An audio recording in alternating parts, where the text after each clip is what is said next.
Hello बच्चों, कैसे हैं आप सभी। उम्मीद करता हूं बहुत अच्छे हैं और पढ़ाई को अच्छे से कंटिन्यू कर रहे हैं।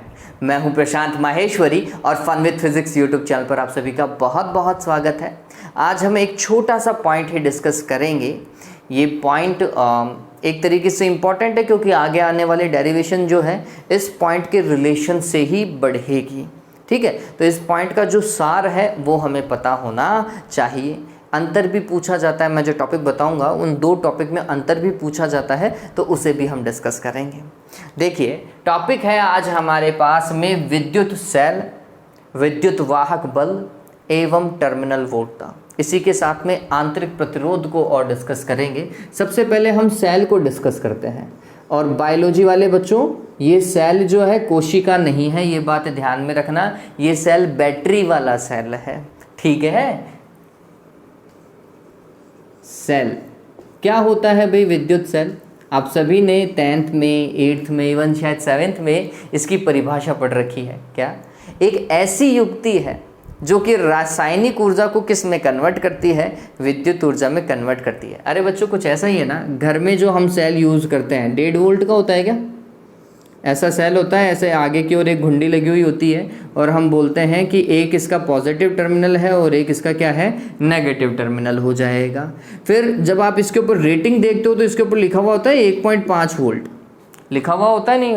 और जब हम इसको किसी भी बल्ब से कनेक्ट करते हैं तो बल्ब क्या करने लगता है? ग्लो करने लगता है, चमकने लगता है।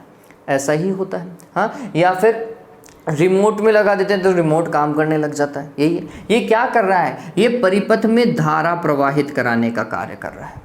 ठीक है, ये धारा कैसे बही? तो ये धारा है वास्तविकता में विद्युत ऊर्जा। और ये विद्युत ऊर्जा आई कहाँ से? तो आंसर है इसके अंदर रासायनिक पदार्थ है। बीच में एक कार्बन की रॉड लगी हुई है यहाँ पर, इसलिए ये पॉजिटिव टर्मिनल है। ये कार्बन की रॉड लगी हुई है और फिर इसके आसपास में कुछ अमोनियम क्लोराइड जैसा कुछ मटेरियल लगा हुआ है। ठीक, तो इस तरीके के पदार्थ के कारण यहाँ पर रसायन है और उन रसायनों के कारण रासायनिक ऊर्जा इसके पास में, वो रासायनिक ऊर्जा हमारी आवश्यकता के अनुरूप किस में कन्वर्ट हो जाती है? विद्युत ऊर्जा में कन्वर्ट हो जाती है। यही क्या है बच्चों? सेल है। चलिए, ये तो हमारे घर वाले सेल की बात हो गई। अगर हम बात करें लैब के सेल की, लैब मतलब फिजिक्स की लैब में जाओगे, दो तरीके के सेल आप सामान्यतः यूज में लोगे। पहला है लेक्लांसी सेल, जो मैं आपको बता रहा हूँ। इस लेक्लांसी सेल के अंदर एक पात्र होगा। सामान्यतः जो यूज किया जाता है वो व्हाइट कलर का पात्र होता है, सफेद कलर का व्हाइट पात्र है, प्लास्टिक का है। ये कैसा है? प्लास्टिक का बना हुआ होगा, व्हाइट प्लास्टिक होगा, उसका पात्र होगा। और उसके अंदर हर एक स्कूल के अंदर मटेरियल अलग तरीके का यूज़ किया जाता है, लेकिन एक जो कॉमन फैक्टर है वो कुछ ऐसा है कि इसका जो विद्युत अपघट्य है, जो विलयन आप डालोगे, ये वाला, ये विलयन होगा, पानी का एक घोल होगा और उस पानी के घोल के अंदर आप डालेंगे NH4Cl, अमोनियम क्लोराइड, है ना। पानी का घोल ऊपर तक भरा हुआ होगा, लगभग आधे से ज़्यादा 3/4 भाग तो भरा हुआ ही होता है, उससे ज़्यादा ही होता है इवन। उसके अंदर हम क्या करते हैं? 2 चम्मच अमोनियम क्लोराइड डालते हैं। अमोनियम क्लोराइड कैसा होता है? आपने नमक देखा है? नमक, घर का नमक, है ना, घर के नमक की तरीके से ही होता है। जैसे हमारे घर का नमक दानेदार होता है ना, वैसे ही वो उससे थोड़ा महीन होता है, ये उससे भी थोड़ा महीन होता है और बहुत ज़्यादा कैसे बताऊँ, शाइनी है, ये बहुत शाइनी होता है। ठीक, तो आपने 2 या 3 चम्मच क्या डाल दी है उसके अंदर। वैसे चम्मच का तो यूज़ करते नहीं है जब हम सेल बनाते हैं, लेकिन तो भी मैं बता रहा हूँ। ठीक, NH4Cl डाल दिया और उसको अच्छे से क्या कर दिया? मिला दिया। तो ये जो लिक्विड बना, ये जो विलयन बना, इसे बोलते हैं NH4Cl का विद्युत अपघट्य या NH4Cl का जलीय विलयन, जो कि इस क्या कहते हैं, लेक्लांसी सेल के लिए विद्युत अपघट्य की तरह कार्य करता है। तो ये एग्जामिनर जो आता है ना एक्सटर्नल, वो पूछता भी है कि ये सेल कौन सा है, तो आपको बताना पड़ेगा कि ये प्लास्टिक वाला डब्बा है, मतलब लेक्लांसी सेल है। फिर वो पूछेगा कि इसके अंदर ये जो पानी जैसा पदार्थ है ये किसका बना हुआ है, तो आप बोलोगे कि सर ये NH4Cl का विद्युत अपघट्य है इसमें। ठीक है, चलो, किसी भी सेल के अंदर 2 रॉड होती ही होती है, 2 रॉड होती है, 2 रॉड या 2 प्लेटें। किताबों में अलग अलग लिखा हुआ है, लेकिन हम इलेक्ट्रोड बोलेंगे, क्या बोलेंगे बच्चों? इलेक्ट्रोड। ये जो रोड जैसी आकृति इसको क्या बोला जाता है? इलेक्ट्रोड बोला जाता है। इनमें से एक इलेक्ट्रोड जो होता है वो प्लस का होता है और दूसरा इलेक्ट्रोड जो होता है वो माइनस का होता है। लैक्लांसी सेल के लिए ये जो इलेक्ट्रोड जो कार्बन की रोड है, किसकी? कार्बन की रोड। ये कार्बन की रोड वास्तविकता में धनात्मक इलेक्ट्रोड है बच्चों। अब बहुत सारी स्कूल्स के अंदर कार्बन की रोड कैसी होती है? तो कई स्कूलों के अंदर कार्बन की रोड बहुत मोटी सी छड़ होती है, मोटी सी छड़ होती है, प्लास्टर ऑफ पेरिस चारों तरफ लगा हुआ होता है, उसके अंदर कार्बन होता है उसमें, ठीक है। तो जो मोटी सी रोड होती है ना वो हमेशा कार्बन की रोड ही होगी। अदरवाइज अगर ये नहीं यूज हो रहा है तो आप देखेंगे जैसे आपकी पेंसिल आती है ना, पेंसिल, ठीक है, पेंसिल तो पता ही है, पेंसिल के अंदर वो जो नोब आती है ना, जिसे आप बोलते हो ग्रेफाइट वाली छड़, बोलते हो नहीं बोलते हो, वो भी एक तरीके का कार्बन ही है। तो आप देखेंगे वैसी पेंसिल जैसी आती है ना, वैसे बिल्कुल काले कलर की एक पतली सी रोड दिखाई देगी, काले कलर की, और इसके अपेक्षाकृत थोड़ी सी पतली होती है, ठीक है। एक तो जो सबसे मोटा सा जो छड़ होता है ना वो तो कार्बन की रोड ही है, ये बात ध्यान में रखना। अगर वो यूज नहीं किया है तो पेंसिल जैसा काले कलर का एक रोड यूज करते हैं, वो भी किसकी रोड होगी? कार्बन की रोड होगी। तो दो तरीके की कार्बन की रोड यूज की जाती है, एक जो पेंसिल जैसे बिल्कुल काले कलर की होती है और एक बहुत मोटी सी रोड होती है, प्लास्टर ऑफ पेरिस का बाहर का आवरण होता है, फास्फोर पात्र होता है, वो अंदर उसके कार्बन होता है। तो वो हमेशा कैसा? धनात्मक इलेक्ट्रोड की भांति कार्य करेगा। धनात्मक इलेक्ट्रोड मतलब इसका पोटेंशियल जो है वो कैसा है?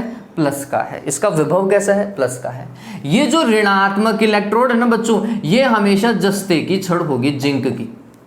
जिंक की जो मेटल जैसी बिल्कुल भारी सी छड़ होगी ना, पतली सी और भारी सी छड़ होगी, वो पतली होगी, भारी होगी, और आपको उसको घसना और पड़ता है। रेगमाल आता है ना, रेगमाल, रेगमाल से उसको घसना पड़ता है ताकि वो चमके, उसका जिंक दिखाई दे, ठीक है। तो जो जिंक की छड़ होती है ना वो हमेशा ऋणात्मक इलेक्ट्रोड की बातें कार्य करती है, मतलब उसका विभव कैसा देखा जाता है? माइनस का देखा जाता है। तो ध्यान में रखिएगा सेल के अंदर क्या क्या चीजें होती हैं। एक विद्युत अपघट्य बना हुआ होता है, वो किसी ना किसी का रासायनिक विलयन होगा, और फिर उसमें एक धनात्मक इलेक्ट्रोड होती है और एक ऋणात्मक इलेक्ट्रोड होता है।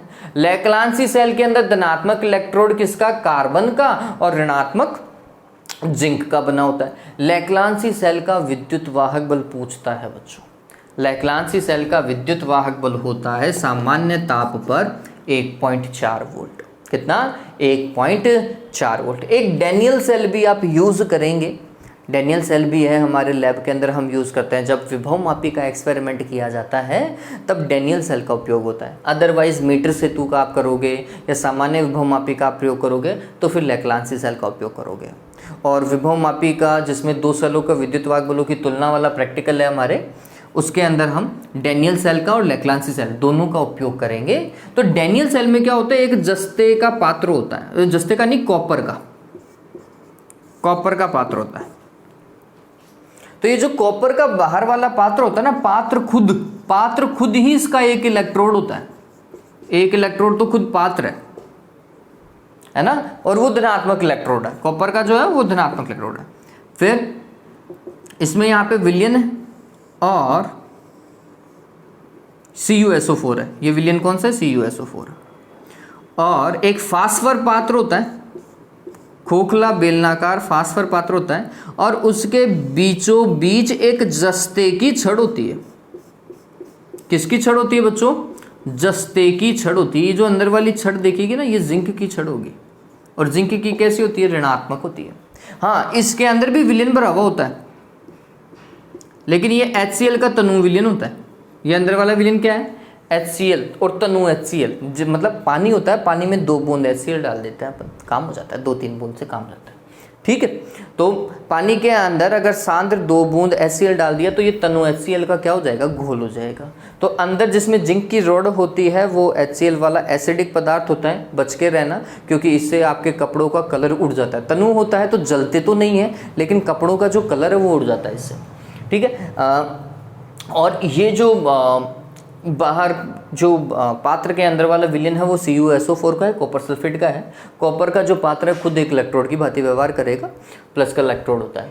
इसके पॉजिटिव और नेगेटिव, ये पॉजिटिव है ये नेगेटिव है, इनके बीच का विद्युत वाहक बल है 1.08 वोल्ट। ये पूछता है एग्जाम, जो एग्जामिनर आता है ना वो पूछता है कि डैनियल सेल का विद्युत वाहक बल कितना होता है, तो आप बोलोगे 1.08 होता है। आप 1.1 वोल्ट बोलोगे तो भी काम चल जाएगा, कहीं कोई दिक्कत नहीं है।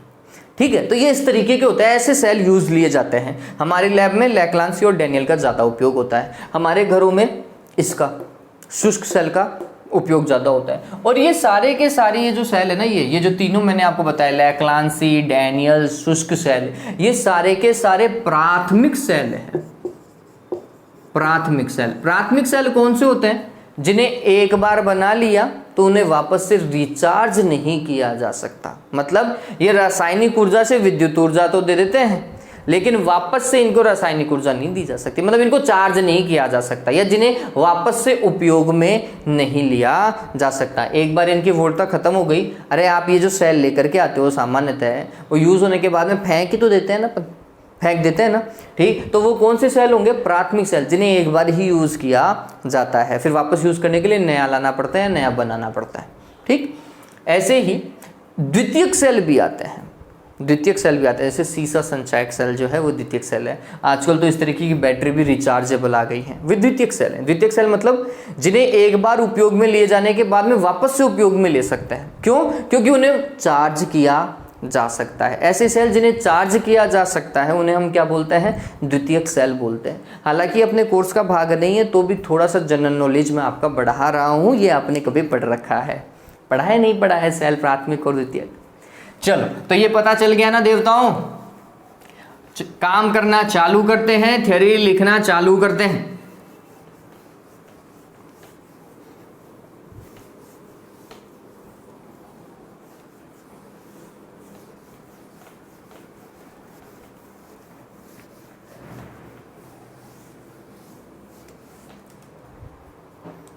देखिए,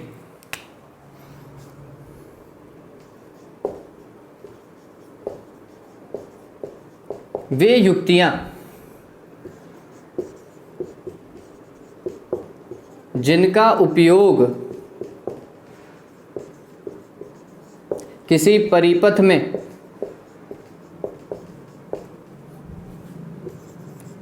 धारा प्रवाहित करने हेतु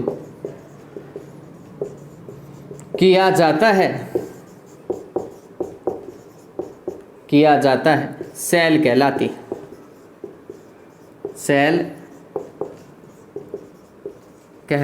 या तो ऐसे लिख दो, या फिर वह युक्ति जो रासायनिक ऊर्जा को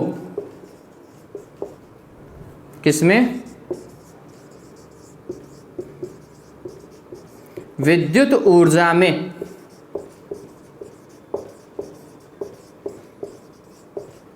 परिवर्तित करती है। क्या कहलाती है बच्चों? विद्युत सेल कहलाती है। जो भी आपको सही लगे वो लिख लीजिएगा, ठीक है। सेल में क्या होता है?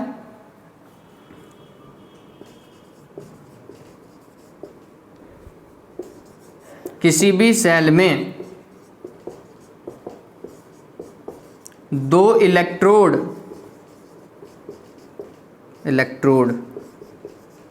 एवं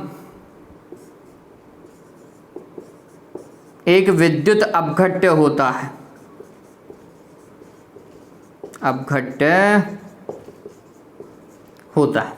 ठीक है।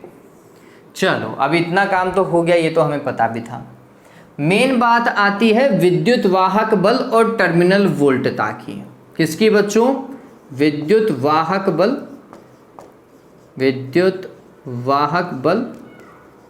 और किसकी? टर्मिनल वोल्टता। देखिए क्या चीज है, जब आप किसी सेल की बात करते हैं, जैसे ये एक सेल मान लिया अपन ने, और इस सेल के अंदर चलो मैं बार बार अब ये नहीं बनाऊंगा, सेल को ऐसे ही प्रदर्शित करते हैं अपन। चलिए समझिए, ये कोई प्रतिरोध है, यहाँ पर एक कुंजी लगी हुई है और ऐसा है, तो इससे धारा जाएगी, सीधी सी बात है, प्लस से माइनस की ओर, सीधी सी बात है। ठीक, अब समझना, अगर हमें किन्हीं दो बिंदुओं के मध्य विभवांतर को नापना होता है, किसको नापना होता है?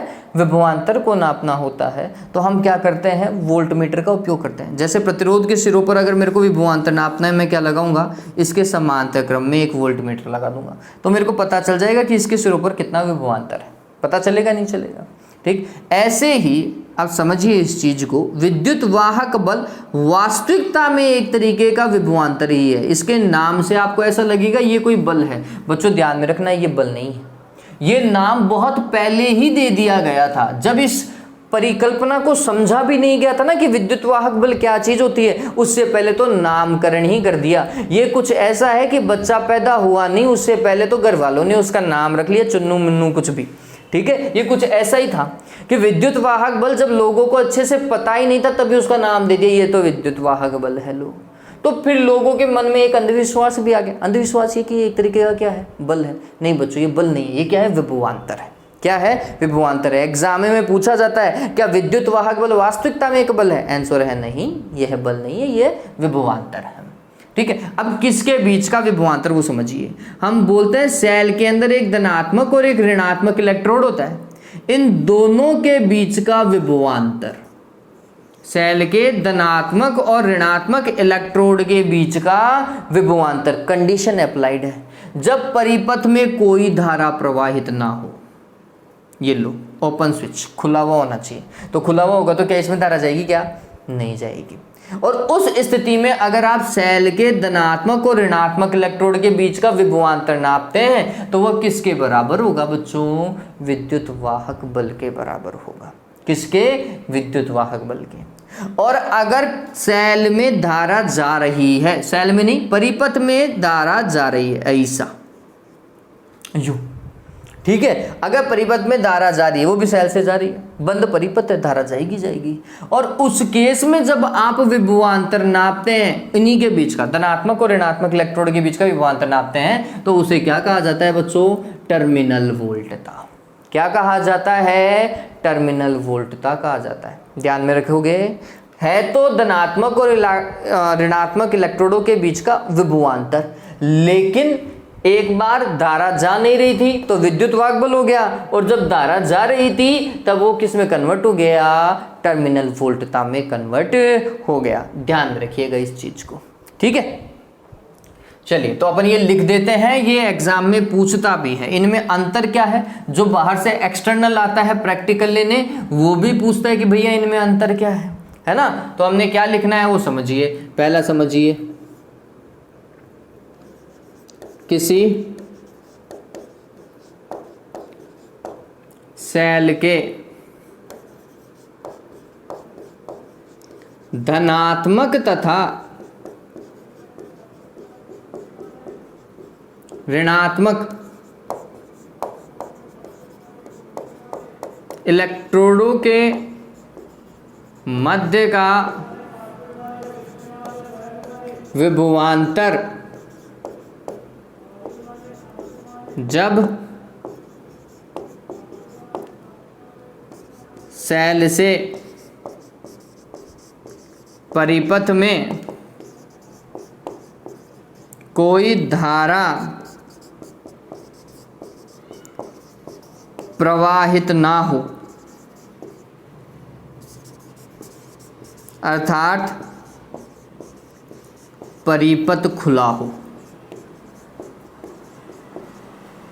क्या कहलाती है? विद्युत वाहक बल कहलाता है। विद्युत वाहक बल जिसे बोलते हैं EMF कहलाता है। इसे कैपिटल E से प्रदर्शित करते हैं। विद्युत क्षेत्र को भी इसी से करते हैं। ठीक है। और चूंकि बच्चों समझो ये क्या है, विभवांतर है, तो इसका मात्रक क्या होगा, वोल्ट होगा। इसका मात्रक वोल्ट होता है, ये चीज ध्यान में रखें। डन हो गया ये। चलो अब टर्मिनल वोल्टता के ऊपर आओ, वापस से यही किसी सेल के इलेक्ट्रोडों के मध्य का विभवांतर, या फिर लिख लो धनात्मक एवं ऋणात्मक इलेक्ट्रोडों के मध्य का विभवांतर। इलेक्ट्रोडों के मध्य का विभवांतर जब सेल से बाह्य परिपथ में धारा प्रवाहित हो रही हो अथवा परिपथ बंद हो, बंद होगी तो धारा प्रवाहित होगी, क्या कहलाता है, टर्मिनल वोल्टता।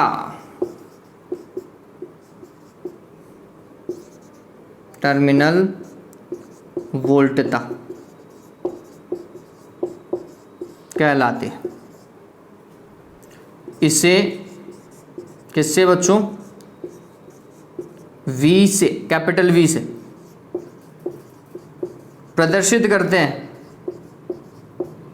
कैपिटल V से प्रदर्शित करते हैं। तथा अब देखो ये भी क्या है, विभवांतरी तो है, तथा इसका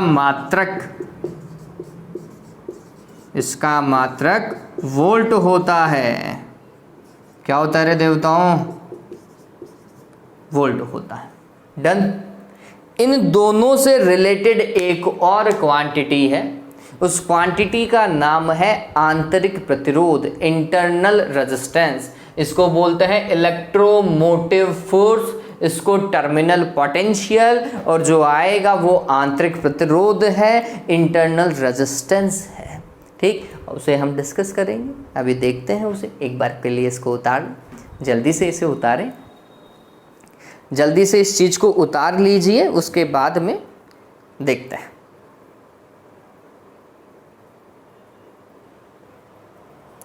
चलिए देखें, हम स्क्रीनशॉट ले लिया। चलो देखो अब आगे काम करते हैं। नेक्स्ट टॉपिक डाल लीजिए, आप स्वयं जल्दी से डाल दो बच्चों। ये टॉपिक क्या है, इंटरनल रेजिस्टेंस। इंटरनल रेजिस्टेंस, आंतरिक प्रतिरोध।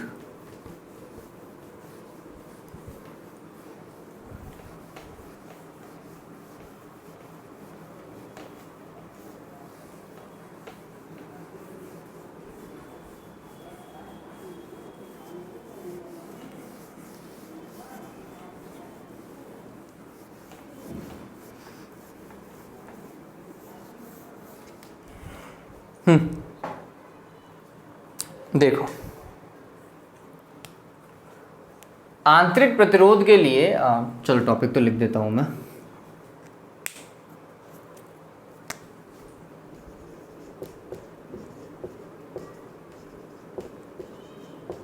आंतरिक प्रतिरोध जिसे स्मॉल r से प्रदर्शित करते हैं, इंटरनल रेजिस्टेंस। इंटरनल रेजिस्टेंस, देखिए ये बात ध्यान में रखिएगा, जब भी किसी सेल के अंदर धारा प्रवाहित हो रही हो तो सेल के बाहर, ये पॉजिटिव टर्मिनल मान रहा हूं मैं, पॉजिटिव टर्मिनल मतलब पॉजिटिव इलेक्ट्रोड, और ये नेगेटिव इलेक्ट्रोड, और ऐसा कोई प्रतिरोध जुड़ा हुआ है। ठीक है, धारा पॉजिटिव टू नेगेटिव बहेगी, ये प्रतिरोध आर। डन। तो हमें ये तो पता है कि सेल के बाहर धारा जो है वो प्रतिरोध से होती हुई और प्लस से माइनस की ओर बहती है, सभी को पता है। लेकिन सेल के अंदर भी धारा का प्रवाह होता है, एक पूर्ण चक्र बनना चाहिए बच्चों। और धारा का प्रवाह कैसा होगा भाई? सेल के भीतर जो धारा है वह इसके ऋणात्मक इलेक्ट्रोड से कहाँ की ओर बच्चों? धनात्मक इलेक्ट्रोड की ओर बहती है। ध्यान रखिएगा, ऋण टर्मिनल से कहाँ की ओर? धन टर्मिनल की ओर धारा प्रवाहित होती है सेल के भीतर। अगर ऐसा बह रही है तो ये जो विद्युत अपघट्य के अणु हैं या फिर ये जो विद्युत अपघट्य है वो इस धारा के मार्ग में क्या उत्पन्न करेगा? रुकावट उत्पन्न करेगा, अवरोध उत्पन्न करेगा। और इस विद्युत अपघट्य के द्वारा उत्पन्न रुकावट को ही क्या कहा जाता है बच्चों? आंतरिक प्रतिरोध कहा जाता है। ठीक है, बात समझ में आ गई क्या? किसी भी सेल में विद्युत धारा सेल के भीतर ऋणात्मक टर्मिनल से धनात्मक टर्मिनल की ओर बहती है। इस स्थिति में सेल में उपस्थित विद्युत अपघट्य धारा के मार्ग में रुकावट उत्पन्न करते हैं, जिसे क्या कहते हैं बच्चों? आंतरिक प्रतिरोध कहते हैं। इसका मान कम होता है। आंतरिक प्रतिरोध मोस्टली इतना कम होता है कि हम इसे नगण्य ही मान लेते हैं। जैसे ये लगा हुआ है 10 ओम का और पता चले आंतरिक प्रतिरोध 0.1 ओम, तो 10 ओम के सामने हम 1 ओम को छोड़ देते हैं। भाई 100 गुना कम हो गया ना भाई, 100 गुना कम हो गया तो फिर क्या लेना देना? तो फिर छोड़ देते हैं कि हाथी के सामने चींटी का कोई मोल नहीं, तो ऐसा करके छोड़ देते हैं। लेकिन कई बार हम इसको नगण्य नहीं मानते, कई बार हम इसे कैलकुलेशन का भाग बनाते हैं। वो फिर बोल देगा उस सवाल में कि इसका आंतरिक प्रतिरोध ये है और आपको उपयोग में भी लेना है। अगर आंतरिक प्रतिरोध नहीं दिया हुआ तो बहुत बढ़िया, सवाल सीधा हो जाएगा। आंतरिक प्रतिरोध दिया हुआ है तो फिर सवाल को अच्छे से सॉल्व करना पड़ेगा। ठीक है, ध्यान में रखोगे आंतरिक प्रतिरोध कहाँ से बना। अब देखो, सामान्य प्रतिरोध भी निर्भर करता है बहुत सारी क्वांटिटी पे, वैसे ही आंतरिक प्रतिरोध भी निर्भर करता है कुछ एक क्वांटिटी पे। वो क्वांटिटी क्या है? पहली क्वांटिटी इन दोनों इलेक्ट्रोडों के बीच की दूरी, लेट्स सपोज करो L है। कितनी है? L है। तो ये इलेक्ट्रोडों के बीच की दूरी जितनी ज़्यादा होगी बच्चों, आंतरिक प्रतिरोध उतना ही ज़्यादा होगा। ध्यान में रखना, ये जो सेल का आंतरिक प्रतिरोध होता है ना, वह इलेक्ट्रोडों के मध्य की दूरी के समानुपाती होता है, अर्थात दूरी बढ़ाने पर प्रतिरोध बढ़ जाता है। ठीक है। दूसरा, इन सेलों के अनुप्रस्थ काट क्षेत्रफल पर भी निर्भर करता है। ये जो सेल का इलेक्ट्रोड है ना, ये सेल के इलेक्ट्रोड पे, धनात्मक और ऋणात्मक टर्मिनल के इलेक्ट्रोड पे, और कौन से भाग पे? जितना भाग इसका किस में डूबा हुआ है? विलयन में डूबा हुआ है, विद्युत अपघट्य में डूबा हुआ है, उस पर भी निर्भर करता है कि कितना भाग इसका विलयन के भीतर डूबा हुआ है। अगर इसका ज़्यादा भाग ही ज़्यादा विद्युत अपघट्य में डूबा हुआ है तो आंसर है भाई प्रतिरोध कम होगा, तो प्रतिरोध कम होगा। और अगर ये कम डूबा हुआ है तो प्रतिरोध ज़्यादा होगा। ध्यान में रखिए। तो हम बोलते हैं इलेक्ट्रोडों के क्षेत्रफल पर, इलेक्ट्रोडों के क्षेत्रफल पर जो कि विद्युत अपघट्य में डूबा हुआ रहता है, अगर वह क्षेत्रफल ज़्यादा है तो आंतरिक प्रतिरोध कम हो जाएगा। ठीक है। दूसरा है टेम्परेचर पर, तापमान पे, और पदार्थ, ये जो विद्युत अपघट्य है इसकी प्रकृति पर भी निर्भर करता है कि ये सांद्र है या तनु है। ठीक है, कितनी सांद्रता चाहिए, एक लिमिटेड चाहिए, ना ज़्यादा ना कम। ठीक है, ये बात ध्यान में रखना। और इस विद्युत अपघट्य को बने हुए कितना टाइम हो गया, अगर अभी अभी बना है आंतरिक प्रतिरोध कम होगा। अगर विद्युत अपघट्य को बने या सेल को बने हुए बहुत टाइम हो गया, 3-4 दिन टाइम हो गया, तो इसका आंतरिक प्रतिरोध इतना ज़्यादा होता है कि सेल के कारण बाह्य परिपथ में धारा ही नहीं बहती। ठीक है, ऐसा भी होता है। टेम्परेचर पे भी डिपेंड करता है, टेम्परेचर बढ़ाने पर इसका आंतरिक प्रतिरोध कम हो जाता है। टेम्परेचर बढ़ाने पर आंतरिक प्रतिरोध क्या हो जाता है बच्चों? कम हो जाता है बच्चों, ये ध्यान में रखना। चलिए, तो ऐसे बहुत सारी क्वांटिटी हमारी बुक में वैसे इतनी नहीं दे रखी है, तो भी हम डिस्कस करेंगे। लिख लेते हैं क्या भाई?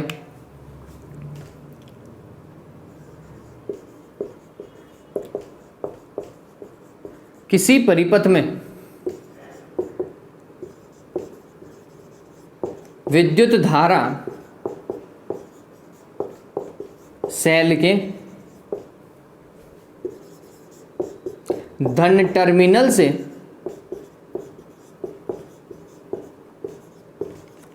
ऋण टर्मिनल की ओर, ऋण टर्मिनल की ओर प्रवाहित होती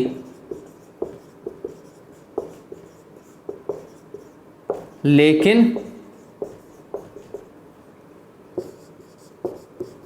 सेल के भीतर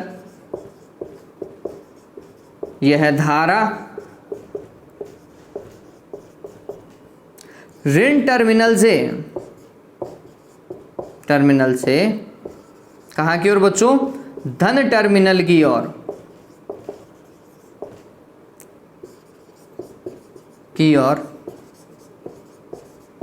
प्रवाहित होती है। इस स्थिति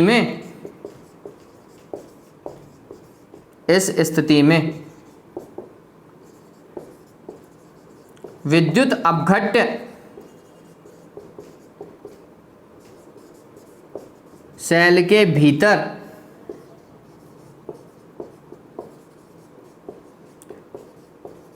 धारा प्रवाह में रुकावट उत्पन्न करता है।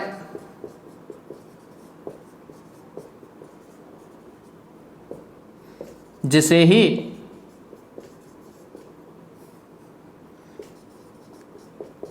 आंतरिक प्रतिरोध कहते हैं।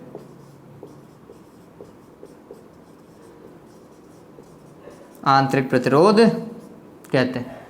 और यह किन किन कारणों पर या किन किन कारकों पर निर्भर करता है? निर्भरता, आंतरिक प्रतिरोध की निर्भरता। सबसे पहला, दोनों इलेक्ट्रोडों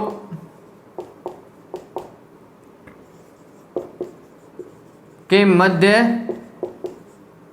दूरी पर, ठीक है, और लिख लीजिएगा R समानुपाती L। फिर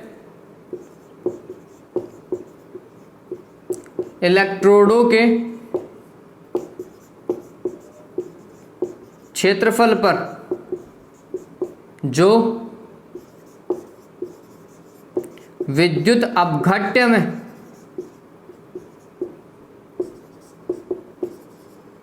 डूबा रहता है। फिर लिख लीजिएगा R व्युत्क्रमानुपाती A। तीसरा, ताप पर। चौथा, विद्युत अपघट्य की प्रकृति। विद्युत अपघट्य की प्रकृति, ब्रैकेट में लिख लीजिए सांद्रता,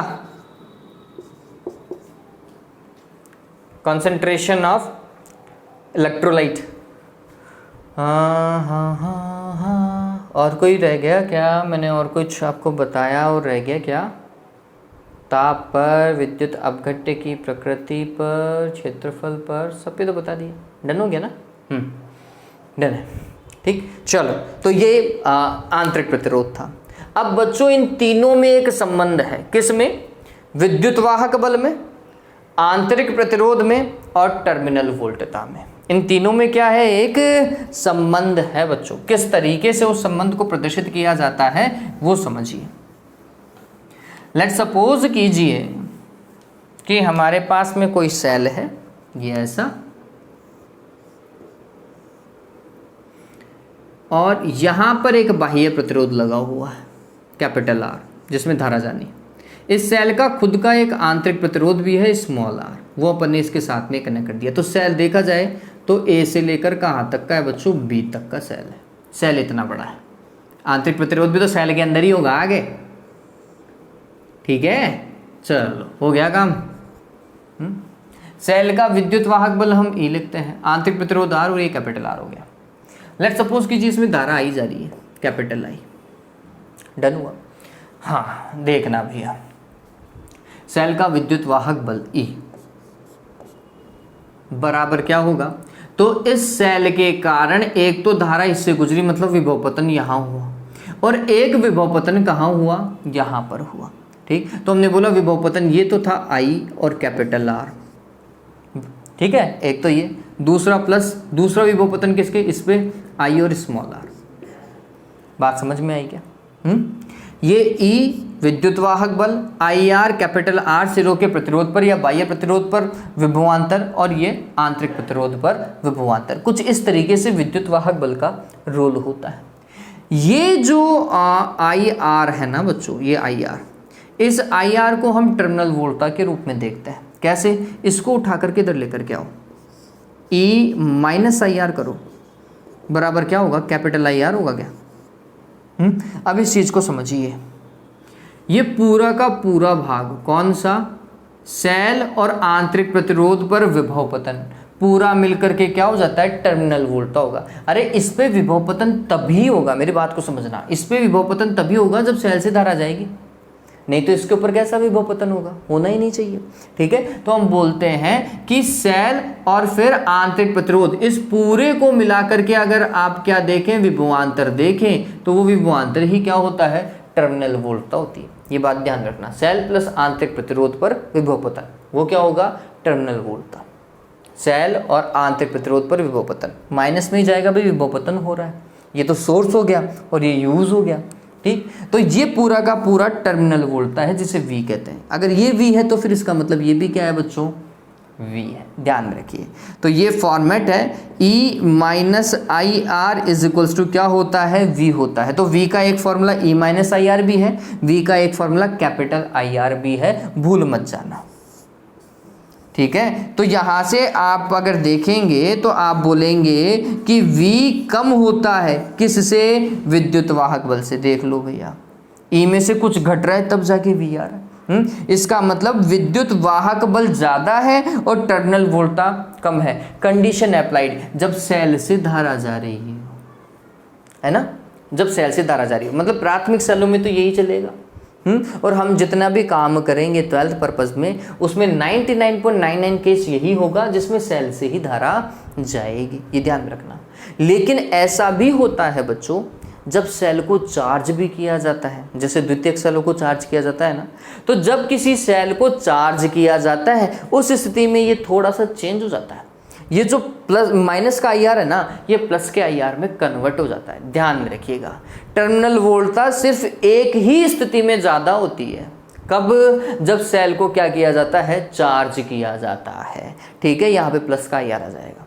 ठीक, तो ये ध्यान में रखेंगे, इस चीज़ को मैं उतार देता हूँ।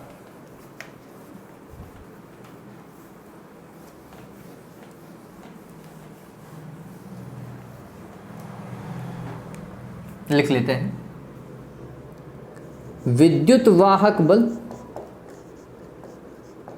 टर्मिनल वोल्टता एवं आंतरिक प्रतिरोध में संबंध, आंतरिक प्रतिरोध में संबंध। संबंध देखिए, सबसे पहला A, जब सेल से बाह्य परिपथ में धारा प्रवाहित हो,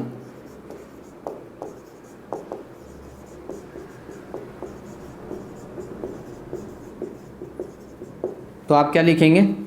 V is equals to E minus IR, V बराबर E माइनस IR। ये स्थिति ऐसी है जब V का मान कम है किससे? E से, V का मान कम है। ठीक है, दूसरा, जब सेल को क्या किया जा रहा हो बच्चों? चार्ज किया जा रहा हो, किया जा रहा हो।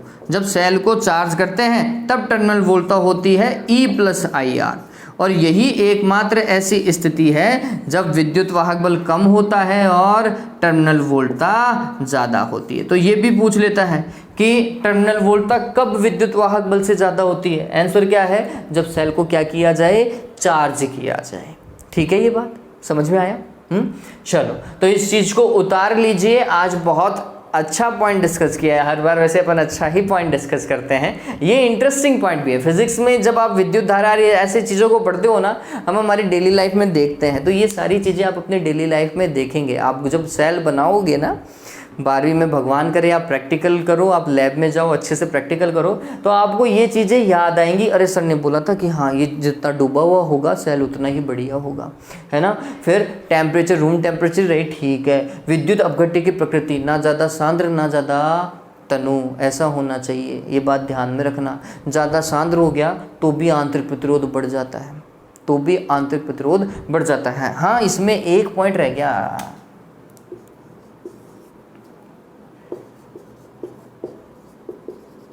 सेल को बने हुए समय, मतलब अगर अभी अभी हमने विद्युत अपघट्य बनाया है और अभी अभी उसमें इलेक्ट्रोड डाला है, सेल का आंतरिक प्रतिरोध कम होगा। और अगर वो विद्युत अपघट्य पहले से बना हुआ है, इलेक्ट्रोड डाल दिया, तो 3-4 दिन पुराना विद्युत अपघट्य है, उसमें आंतरिक प्रतिरोध ऑटोमेटिकली ज़्यादा हो जाता है बच्चों। मतलब सेल को बने हुए अगर बहुत ज़्यादा टाइम हो जाता है ना, सेल को बने हुए बहुत ज़्यादा टाइम हो जाता है तो फिर उसका आंतरिक प्रतिरोध भी बढ़ जाता है, ध्यान में रखिएगा। तो सेल को बने हुए कितना समय हो गया, अगर ताज़ा ताज़ा बना हुआ है तो फिर बहुत बढ़िया है, उसे प्रैक्टिकल बिंदास करो। और जब 3 या 4 दिन हो गए ना लेकलांसी सेल को बने हुए, तो सर को बोलो कि सर इसका जो गोल है ना वो चेंज कर देते हैं, नहीं तो रीडिंग जो है वो इतनी सही नहीं आएगी। ठीक है, तो ये चीज़ें ध्यान में रखो, ये प्रैक्टिकल में उपयोग में आने वाली चीज़ है और ये वही चीज़ है जो एग्जामिनर आपसे पूछेगा। एग्जामिनर मतलब जो एक्सटर्नल आता है ना प्रैक्टिकल लेने के लिए, जिसको चलो छोड़ो, ठीक है जिसको आप पैसे दे रहे थे, ऐसा बोल रहा था वैसे। ठीक, तो ये क्लियर है, ये डन है। ये चीज़ें उसको बताकर क्या वो कम से कम इम्प्रेस तो होके जाएगा। हालांकि वो पैसे लेते हैं, नो डाउट हर कोई लेता है इस समय, तो सारी स्कूल्स में यही हालत है, देना ही पड़ता है, नंबर लेने हैं तो देना भी पड़ता है। लेकिन तो भी कम से कम उसे इम्प्रेस तो करे ना, उसे ये तो ना लगे कि वो पूरी ही चीटिंग कर रहा है, या आपको भी ये ना लगे कि आप पूरी ही चीटिंग कर रहे हो। आपको कुछ आता है उसको कुछ बता के तो आओ। चलिए आज के लिए इतना ही। Have a good day, take care. और क्या करना है, लाइक और शेयर करना है, ठीक है, तो वो कर दीजिएगा। Have a good day.